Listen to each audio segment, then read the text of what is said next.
We have combined the Customer Information tab and the Project Information tab into a single tab. You can either select an existing customer or you can create a new one. Click the Select Create Customer button. Double-click on an existing customer to add the customer's information. The customer information has been added to the Customer Information section. Click the New Customer button. Enter the customer's information.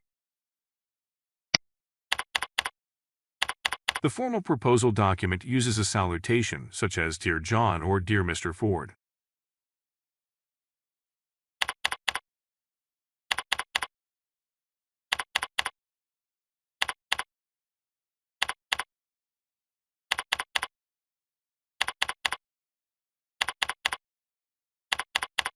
Enter the project name and location.